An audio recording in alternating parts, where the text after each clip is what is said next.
Today, we're going to focus on the US election after a special counsel had noted that President Biden was indeed guilty of some charges, but he wouldn't face trial. We're going to have a check at what the market is saying. And then the trading takeout today is going to be why it's always important to have a view. Make sure you like this video and subscribe to the channel if you want to see the best market commentary that's out there right in your YouTube feed every day to improve your trading edge.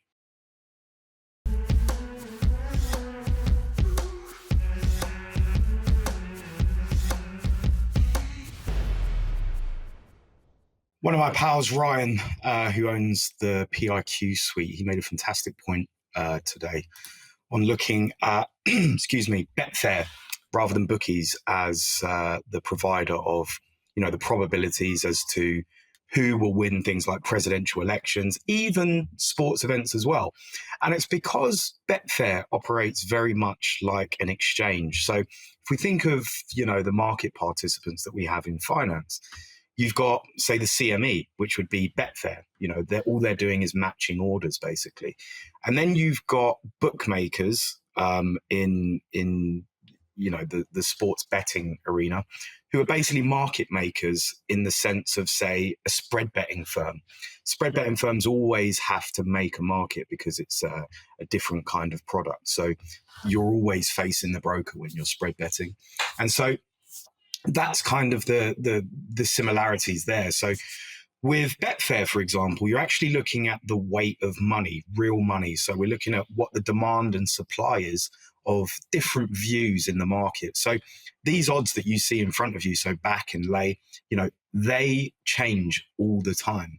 And so what that means is at the moment, we're showing Donald Trump at 2.2, 3.85 for Joe Biden.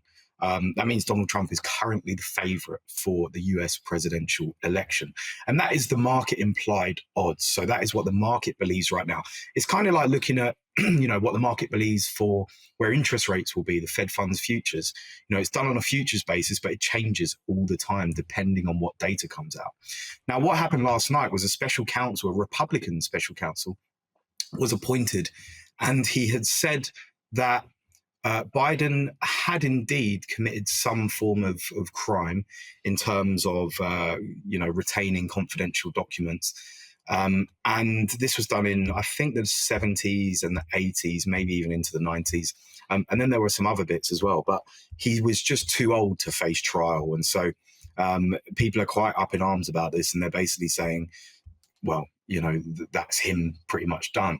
Interestingly, the special counsel referred to him as an elderly gentleman whose memory isn't all there, which I've kind of thought the same. He's an old man, and there should really, in my view, be a limit on age for presidents, because there is a time when you just can't do the same things as you could do. Your mental faculties just aren't as sharp. So if you're leading one of the biggest countries in the world, then of course there's going to be some concern if you are seemed to be slowing down like that. President Trump doesn't really have the same age to him for some reason. Maybe it's the fake tan, I don't know. But he is a little bit younger than Biden as well, of course. So he might have a few more years left in him. But at the moment, the real winner here of Joe Biden's sort of decrease in probability is Michelle Obama, which is very interesting. So we can see here that the implied odds of Michelle Obama has now gone up to about 9%. So this is what people in Betfair are betting on now. They're reducing their chances of Biden becoming the next US president, and increasing the chances of Michelle Obama, which would be a very, very interesting development, actually.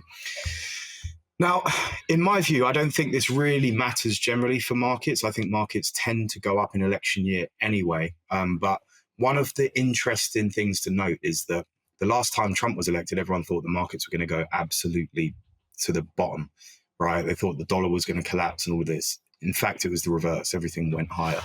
So one thing that I would be looking at is how quickly Trump gets priced in now, if he does indeed. And I think he will, because he seems the strongest candidate.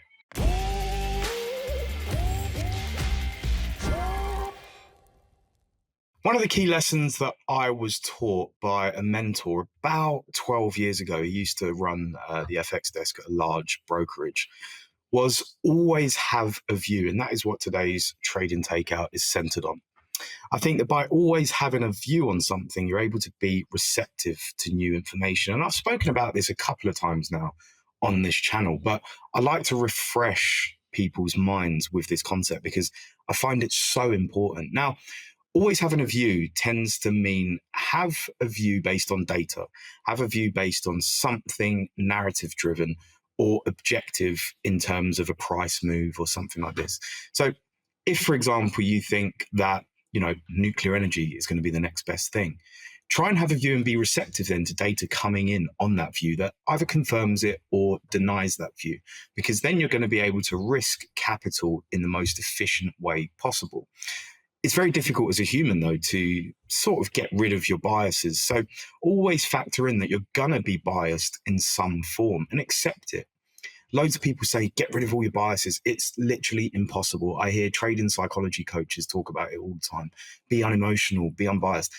In fact, being emotional is probably one of the best and most important things about trading, because over time, you end up getting a gut feel and a kind of subconscious feeling towards how the market is moving and when the best opportunities are coming. So always be receptive to new information by always having a view.